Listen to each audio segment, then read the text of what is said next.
Assalamualaikum warahmatullahi wabarakatuh.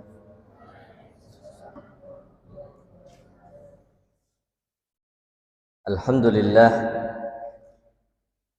alhamdulillahi rabbil alamin. Wabihi nasta'in ala umuri dunya waddin.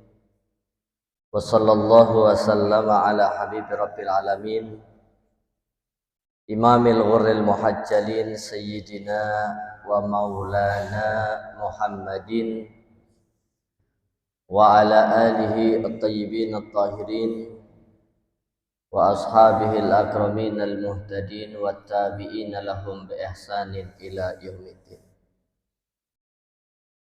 Subhanaka la ilma lana illa ma 'allamtana innaka antal alimul hakim.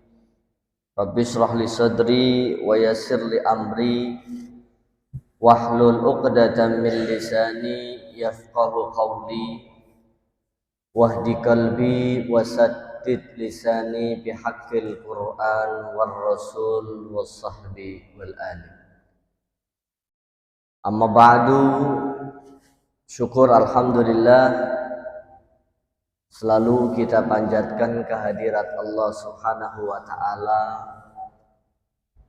yang kembali Allah Subhanahu wa ta'ala memperkenankan kita untuk bersama-sama melakukan salah satu kewajiban kita untuk menuntut ilmu agama, yang insya Allah apa yang kita lakukan ini membawa manfaat bagi kita semuanya, baik di dunia ataupun nanti di akhirat. Amin ya rabbal. Salawat serta salam kita curah limpahkan kepada junjungan alam baginda Nabi Agung Muhammad sallallahu alaihi wasallam, juga kepada sahabat, keluarga dan pengikutnya hingga yaumil qiyamah. Hadirin muslimin jamaah Majelis Taklim Masjid Ar-Raudhah Al-Haddad Kota Tegal. Alhamdulillah sekarang ini kita masih berada di bulan kelahiran Nabi Agung Muhammad sallallahu alaihi wasallam. Sudah patut kiranya saat kita tahu atas kelahiran Nabi kita harus bahagia.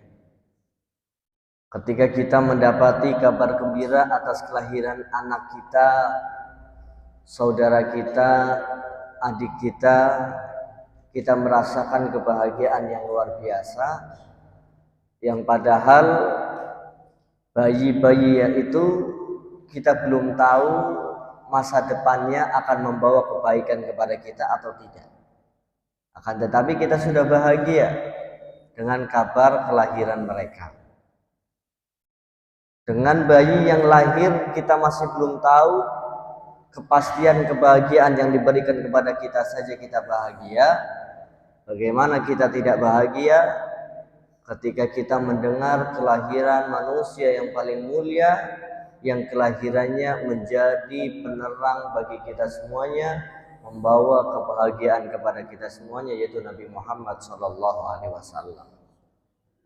Dan kita bahagia atas lahirnya Nabi Muhammad, atau kita merayakan Maulid Nabi, itu merupakan suatu perintah dari Allah Subhanahu wa ta'ala.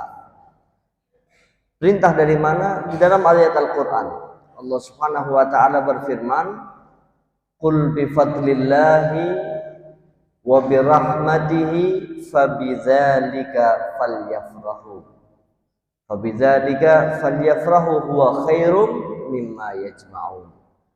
Allah Ta'ala mengatakan, katakan wahai Muhammad, bifadlillah, dengan anugerah Allah, wa birahmatihi, dan dengan rahmatnya, fabidzalika falyafrahu, hendaknya dengan itu mereka berbahagia. Apa yang dimaksud dengan anugerah dan rahmat dari Allah Subhanahu wa ta'ala? Dikatakan oleh Al-Imam As-Suyuti dalam tafsirnya Ad-Durrul Mansur fit Tafsir bil Ma'thur. Beliau Imam Suyuti mengatakan yang dimaksud dengan fadlullah, anugerah Allah, yaitu dengan ilmu. Artinya apa? Ketika kita sudah mendapatkan sempurnaan ilmu, kita dianjurkan untuk bahagia. Makanya para salaf, orang-orang terdahulu itu, kalau khataman kitab, selesai belajar kitab, mereka itu mengadakan syukuran. Baik makan-makan bareng, atau biasanya kalau zaman sekarang adanya haflah imtihan, ada acara di penghujung tahun ataupun ketika lulusan. Itu memang perintah dari Allah. Ketika anak kita bisa selesai Al-Quran, baca Al-Quran, ketika anak kita bisa mempelajari satu ilmu, itu dianjurkan kita ini bahagia dengan cara tasakuran. Dan ini perintah dari Allah. Bifadlillah falyafrahu. Yang pertama dengan anugerah dari Allah, yaitu diberikan ilmu, maka hendaknya kalian berbahagia. Wa birahmatihi, apa dengan rahmatnya Allah yang kita harus bahagia? Kata Imam Suyuti, rahmat yang dimaksud di sini adalah dengan adanya Nabi Muhammad sallallahu alaihi wasallam. Sesuai dengan ayat yang lain, Allah Ta'ala mengatakan wa ma arsalnaka illa rahmatan lil alamin. Tidaklah kami utus engkau wahai Muhammad kecuali menjadi rahmat untuk alam semesta. Sehingga ayat ini yang mengatakan dengan rahmatnya hendaknya kalian berbahagia, maksudnya dengan adanya Nabi Muhammad kita berbahagia atas kelahiran Nabi Muhammad. Bahkan kebahagiaan atas lahirnya Nabi hakikatnya diajarkan langsung oleh Allah Subhanahu wa taala. Saat malam kelahiran Nabi, salah satu kerajaan yang hebat, yaitu istana dari Kisra. Istana Kisra ini terkenal dengan kuatnya dan kokohnya bangunannya. Bahkan salah satu pemimpinnya pernah mengatakan, saking kokohnya bangunan ini, andaikan terjadi gempa sekalipun gak bakal runtuh ini bangunan. Bertahun-tahun istana tersebut tidak pernah retak pun tidak, saking hebatnya bangunan tersebut. Akan tetapi di malam kelahiran Nabi Muhammad SAW, goncang itu istana, bahkan 14 balkon semuanya runtuh. Kenapa Allah Ta'ala menghancurkan, meruntuhkan 14 balkon di malam kelahiran Nabi? Padahal di malam-malam yang lain Allah Ta'ala pasti zat yang maha mampu. Akan tetapi Allah Ta'ala tidak melakukan di sebelum-sebelumnya. Allah Ta'ala lakukan di malam kelahiran Nabi, tidak lain dan tidak bukan takriman wa ta'ziman lin nabiyil Mustafa sallallahu alaihi wasallam. Suatu bentuk pengagungan dan penghormatan yang diberikan oleh Allah untuk kekasihnya Nabi Muhammad sallallahu alaihi wasallam. Kemudian di Persia ada satu api yang tidak pernah padam, 1000 tahun dijaga, tidak pernah padam sekalipun. Aman, tidak pernah sedikit pun padam pun tidak. Akan tapi di malam kelahiran Nabi padam itu api Persia. Nah, padahal 1000 tahun ini, padahal suatu saat kapanpun itu Allah Ta'ala akan memadamkan ampuh ini. Allah kirimkan angin yang besar pun mampu. Akan tapi Allah tidak padamkan kecuali di malam kelahiran Nabi sebagai bentuk penghormatan untuk Nabi Muhammad Sallallahu Alaihi Wasallam. Dan baginda Nabi Muhammad Sallallahu Alaihi Wasallam adalah sosok pemimpin bagi kita dan penyelamat bagi kita. Makanya kita harus bahagia atas lahirnya Nabi. Dan Nabi ini adalah sosok panutan bagi kita. Makanya Allah Ta'ala mengatakan, laqad kana lakum fi Rasulillahi uswatun hasanah. Telah ada pada diri Rasul, telah ada pada diri Rasul untuk kalian suatu panutan yang terbaik, uswatun hasanah. Di sini kalau kalian belajar ilmu nahwu, uswatun hasanatun itu namanya nakiroh. Namanya nakiroh. Dalam isim itu ada ma'rifat, tandanya adalah alif lam mim diantaranya. Ada nakiroh, tandanya diantaranya adalah tanwin. Suatu kata kalau menggunakannya nakiroh, tadullu alal umum, itu menunjukkan sesuatu yang umum. Contoh, kalau kita mengatakan di antara contohnya ma'rifat itu ada mudhof ilaih, ada sandarannya. Contoh, hadza baiti. Ini contohnya ma'rifat. Ini adalah rumahku. Kalau mengatakan seperti itu artinya berarti rumahnya rumah yang khusus, yang ditunjuk. Tapi ketika mengatakan baitun, rumah, berarti kan umum ini. Rumah siapapun ya namanya rumah. Ini namanya nakirah. Dan di sini Allah Ta'ala ketika memberikan perintah kepada kita untuk mengetahui bahwasanya Nabi Muhammad adalah suri tauladan yang terbaik, Allah Ta'ala menggunakan dengan nakirah, tidak menggunakan ma'rifat. Kalau tadi ma'rifat khusus, nakirah itu umum. Kenapa Allah Ta'ala menggunakannya, ayat tersebut menggunakannya umum? Ingin menjelaskan kepada umatnya Nabi Muhammad SAW bahwasanya Nabi Muhammad ini adalah suri tauladan, bukan khusus hanya untuk ibadah tok, tidak. Nabi Muhammad bukan hanya kita tiru dalam urusan sholat tok, enggak. Dalam urusan puasa tok, enggak. Bukan hanya urusan ibadah saja, enggak. Akan tetapi Nabi Muhammad adalah contoh bagi kehidupan kita selama kita hidup di dunia. Yang pengen niru Nabi Muhammad, ada yang pengen sukses, maka tirulah Nabi Muhammad SAW. Secara umum, baik itu urusan ibadah, urusan kepemimpinan, urusan perdagangan, urusan peternakan, semuanya sudah ada pada diri Rasul SAW. Makanya Nabi Muhammad adalah manusia yang sangat perfect, hadirin. Manusia yang sangat sempurna untuk kita tiru. Bukan kita tiru tiru fisiknya. Kalau kita tiru fisiknya tidak bisa. Kita tiru akhlaknya, kita tiru apa yang diajarkannya. Di antara contohnya Nabi Muhammad SAW mengajarkan Nabi ini sosok yang mempunyai rahmat yang sangat luar biasa, kasih sayang yang luar biasa. Bahkan Nabi mengatakan la tabaghadu wa la tanajasu. Jangan kalian saling membenci, membenci saja tidak boleh. Allah Ta'ala, Nabi Muhammad mengatakan jangan kalian saling benci. Siapapun orangnya kita nggak boleh membenci. Siapapun orangnya. Mau kayak itu orang biasa, apalagi itu seorang yang mulia, apalagi itu seorang ulama, apalagi itu seorang habaib. Membenci saja manusia biasa tidak boleh.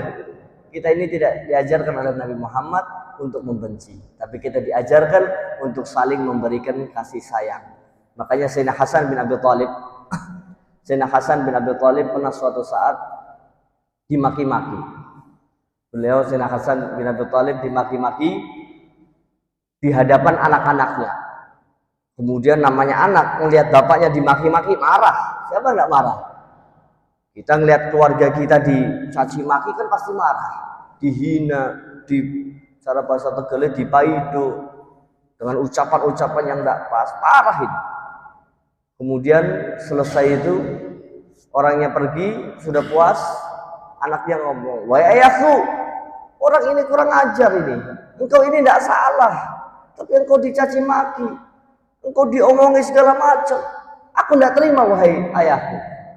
Apa jawaban Sayyidina Hasan? Kata Sayyidina Hasan, "Wahai anakku, apakah kamu lupa?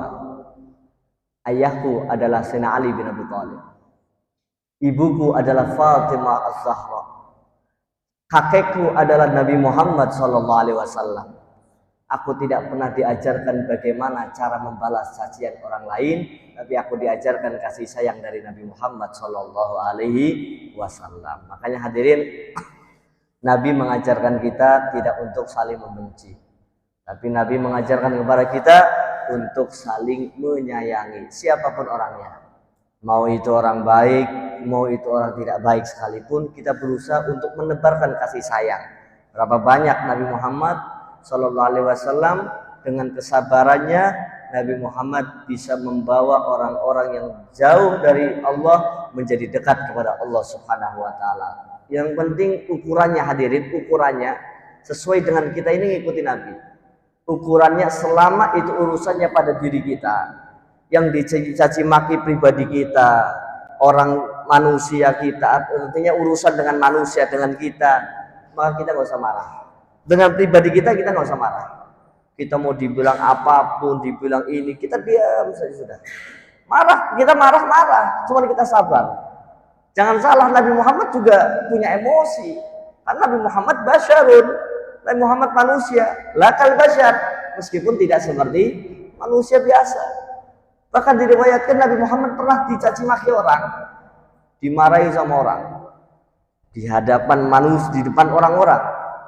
Nabi Muhammad mukanya merah, matanya merah. Kenapa Nabi Muhammad mukanya merah, matanya merah? Nabi Muhammad menahan kemarahan. Siapa yang mengatakan Nabi Muhammad tidak bisa? Bisa, tapi Nabi Muhammad tidak ada batasnya dalam kesabaran. Makanya kalau ada orang ngomong sabar, gue anak batas, saya bagi Nabi Muhammad tidak ada. Nabi Muhammad dalam keadaan apapun, selama itu dirinya yang dicaci maki, Nabi Muhammad selalu sabar. Bahkan Nabi Muhammad pernah dihina luar biasa. Nabi Muhammad itu melihat ukurannya dengan orang-orang lain.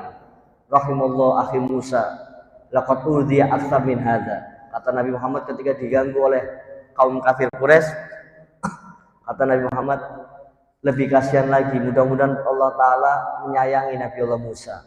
Dahulu Nabi Musa diganggu lebih dari aku.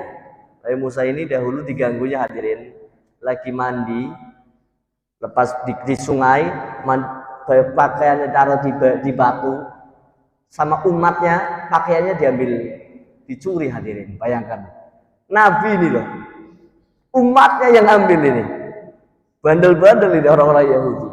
Lagi mandi di sungai, bajunya ditaruh di batu, umat yang lindik. Wah, Nabi Musa lagi atus, dijuput lambinya gawa Melayu.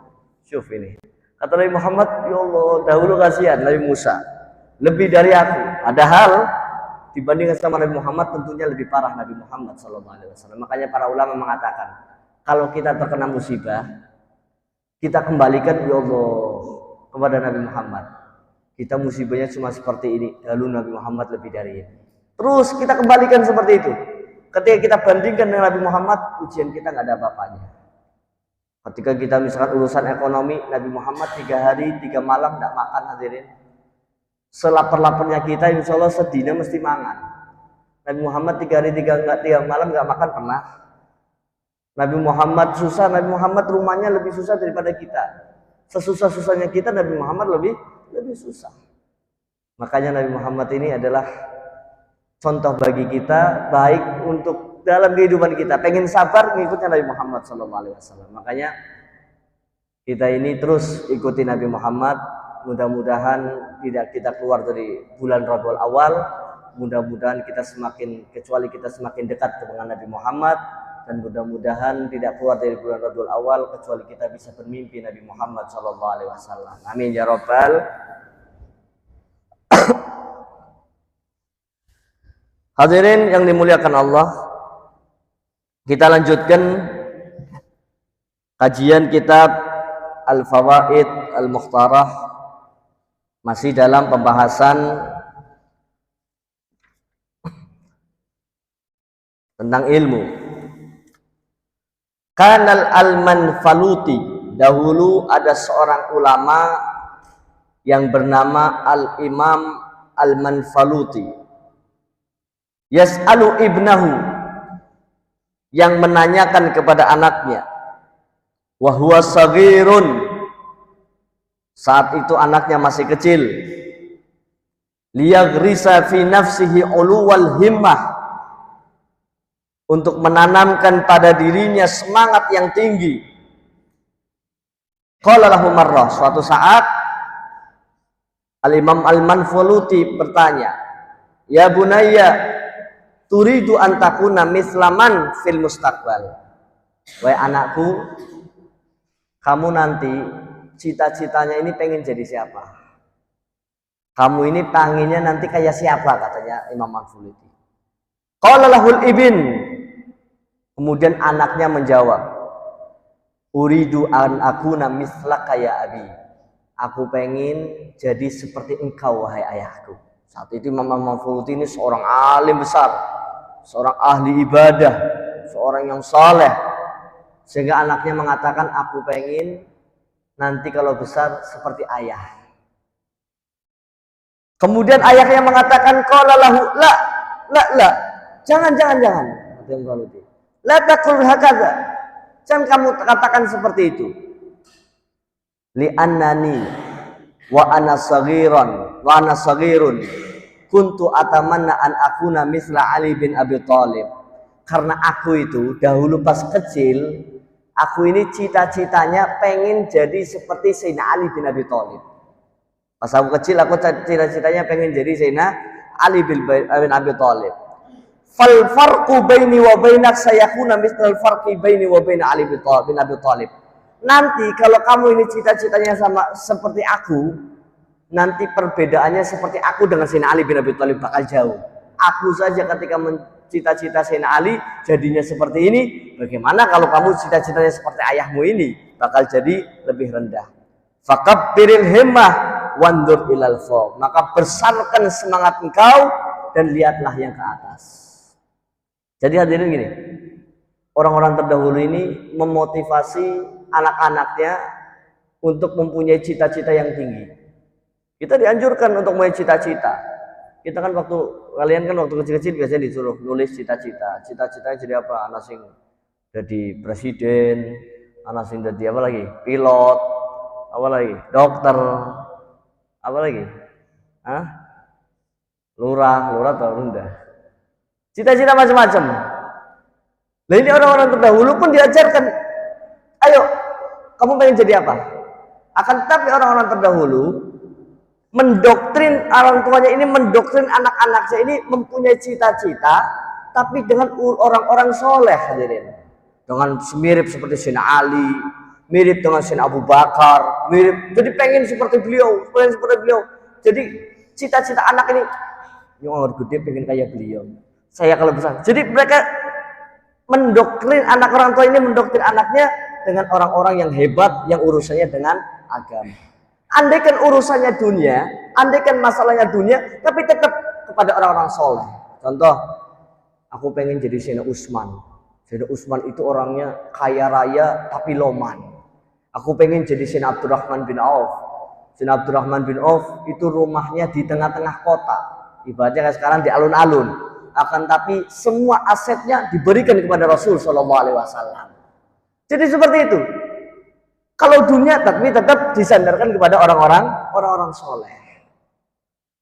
Jadi ketika mereka ini nanti besar, mereka ini mempunyai mindset bukan urusan dunia tok. Dunianya tapi dengan melalui jalurnya orang-orang soleh. Kalau sekarang kan lain. Kalau sekarang kita ini kadang urusannya dunia, cita-cita kayaknya enggak ada. Jadi orang soleh saja enggak ada. Jadinya ya pilot, padahal kayaknya ya sing dadi siji loro. Nah ini kita makanya perlu mendidik anak-anak kita nanti agar kita mempunyai cita-cita yang setinggi mungkin. Tirulah orang-orang yang hebat setinggi mungkin, karena kita nanti hanya akan turun, tidak akan mungkin sampai kepada orang tersebut, tapi kita akan turun dengan step yang paling bawah, hadirin. Beliau Imam Al-Fuliti mempunyai cita-cita pengen seperti Sayyidina Ali bin Abi Thalib, lalu beliau jadi ulama besar. Nah anaknya ngomong, kamu jangan seperti ayah. Kalau seperti saya saja cita-citanya sama Sayyidina Ali jadinya seperti ini. Kalau kamu jadinya cita-cita seperti saya, ya jauh nanti. Maka diajarkan untuk mempunyai semangat yang besar. Jadi kita punya barometernya orang-orang besar, kita pun akan mempunyai semangat yang besar untuk meniru mereka semuanya. Tapi kalau kita punya cita-citanya ringan, ente pengen jadi apa? Yang pengen jadi, ya wis yang penting yang awake soleh, wis yang penting yang ibadah bener, seperti itu toh. Ini ibarat belajar ya belajar yang penting bisa wudu. Artinya enggak punya semangat yang besar, hadirin.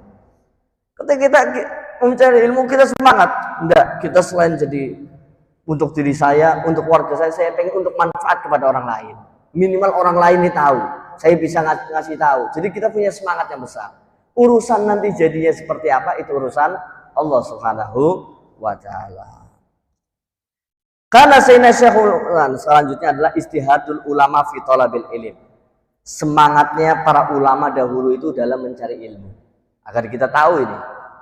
Dahulu ulama-ulama yang menjadi besar, menjadi hebat, ini mempunyai semangat. Kita harus melihatnya ini jangan sudah suksesnya. Kita lihat Imam Ghazali, enak ya jadi Imam Ghazali. Karangan kitabnya banyak. Kita jangan lihat sudah jadinya, kita lihat bagaimana perjuangannya. Enak ya Imam Syafi'i, lihat. Karena man lam takun bidayah muhriqah, lam takun nihayah musyriqah. Barang siapa yang tidak mempunyai perjuangan di awal, maka tidak akan mendapatkan kesempurnaan di akhir, kata para ulama.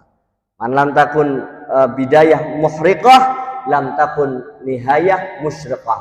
Barang siapa yang tidak berjuang di awal, kita masih muda, masih sehat, kita nggak ada perjuangan, nanti di akhirnya nggak bakal dapat apa-apa.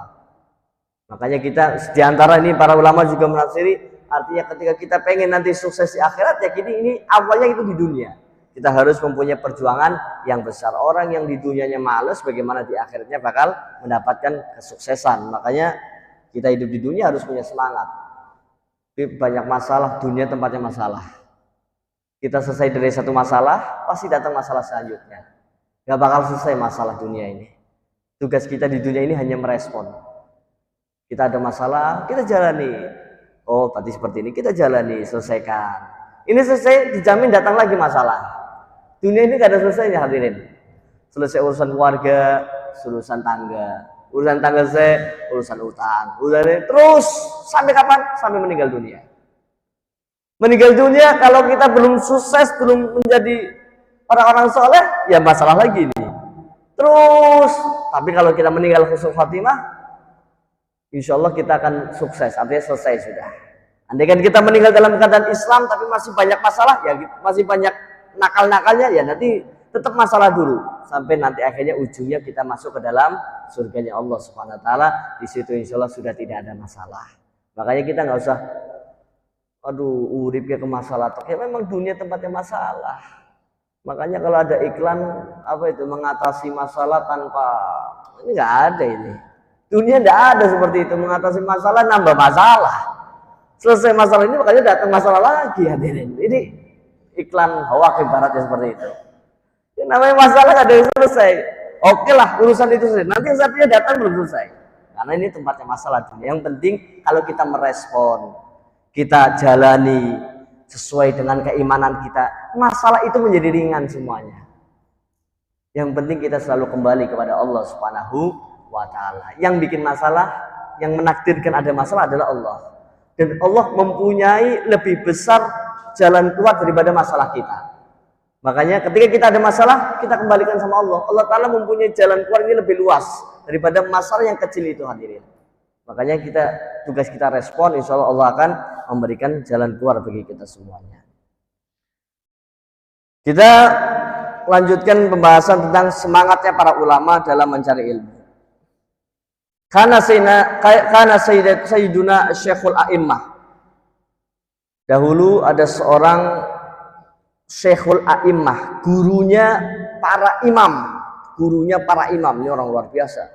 Al-Mujtahidin, imam yang mempunyai semangat yang luar biasa. Namanya adalah Muhammad bin Alawi bin Ahmad ibn al-Ustadzil A'zam. Nafa'allahu bihim. Beliau menjadi seorang gurunya para imam pada zamannya.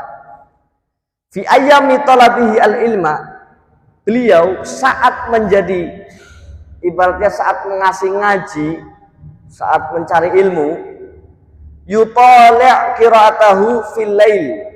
Setiap malam pasti mengulang pelajaran yang dia dengar. Kita dengar pelajaran hari ini, diulang lagi sama beliau.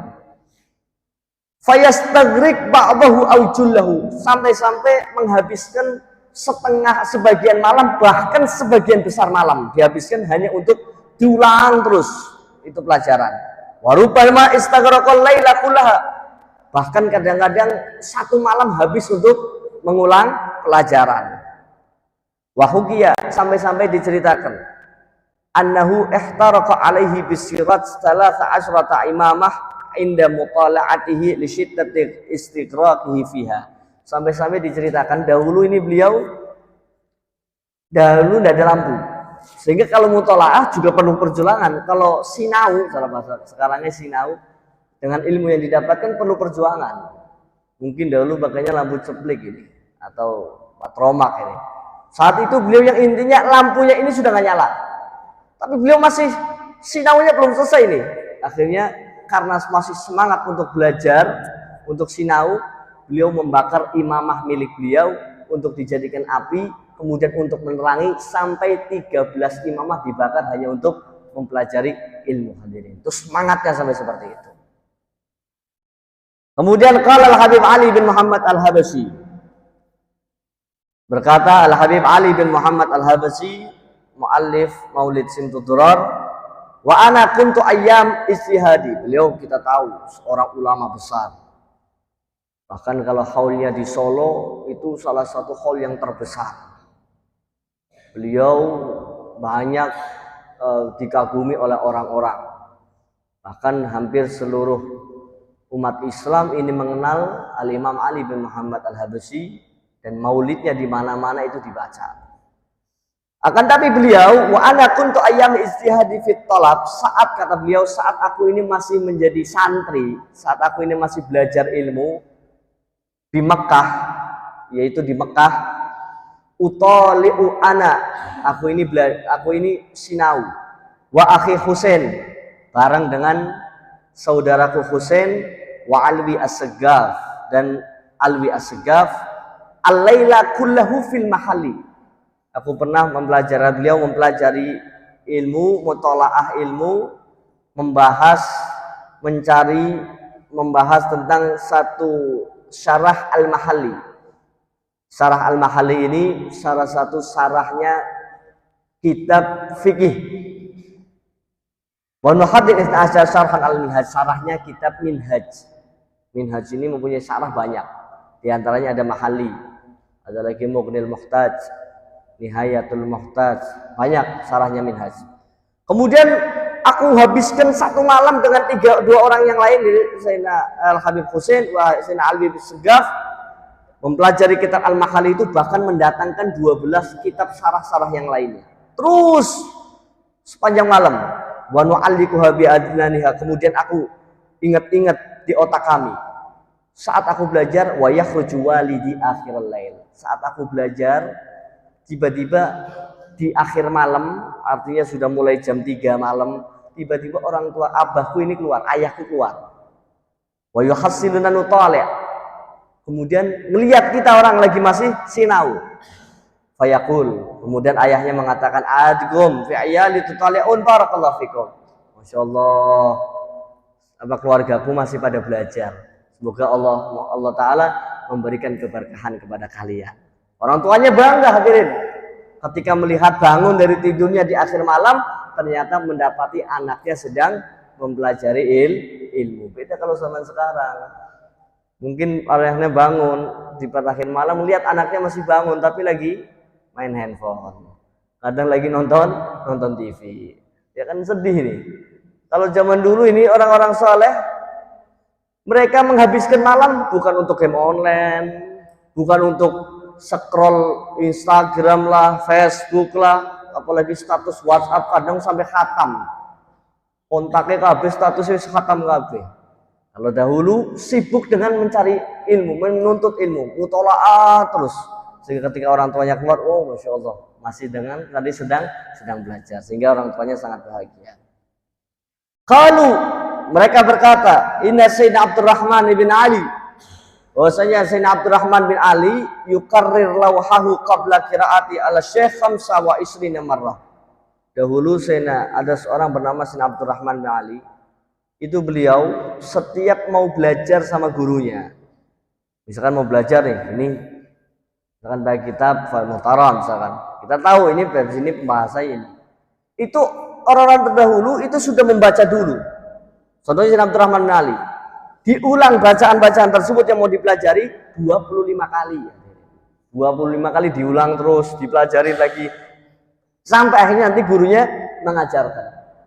Jadi benar-benar mantap masuk ini.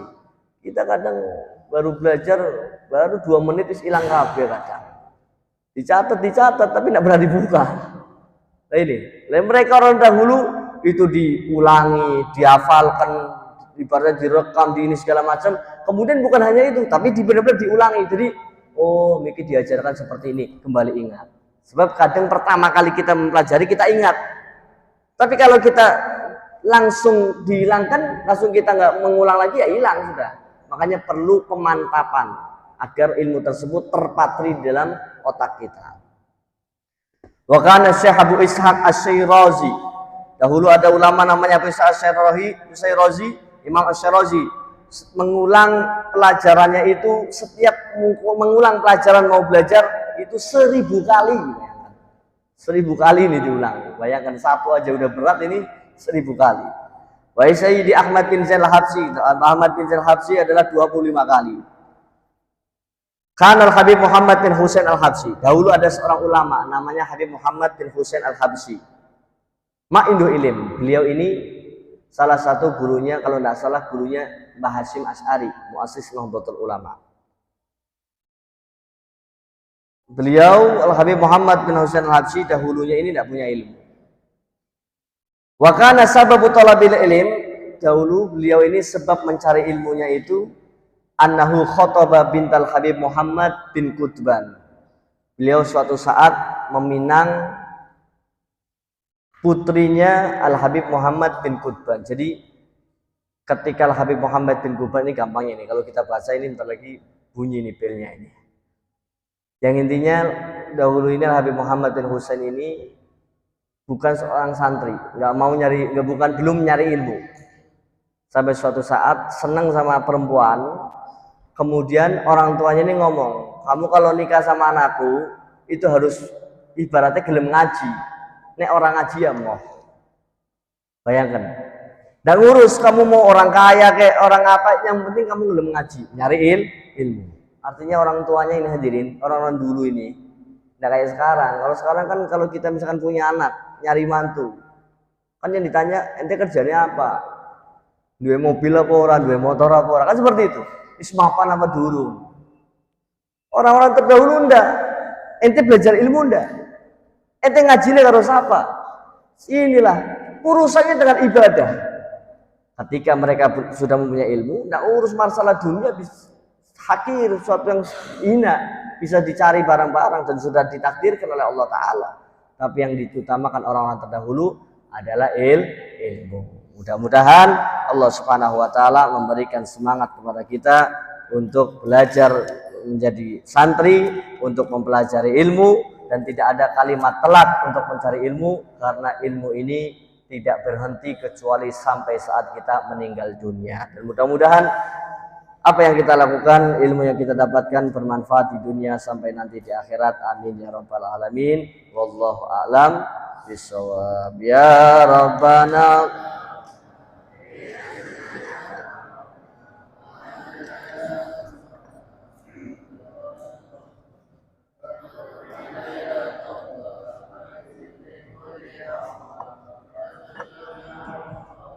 wa min ru'ati Didina Rabbi wa mauludina wal ali wal ikhwani wa sairil khillani wa kulli dhi mahabbah au jiratin au suhbah wal muslimina ajma' amina Rabbi isma' lan wajudan manna la biktisabin minna bil mustafa rasuli nahwa bi kulli suli صلى وسلم ربي عليه عد الحب وآله وصحبه عدد طش الشحب والحمد لله في البدء والتناهي سبحانك اللهم وبحمدك أشهد أن لا إله إلا أنت نستغفرك ونتوب إليك. السلام عليكم ورحمة الله وبركاته.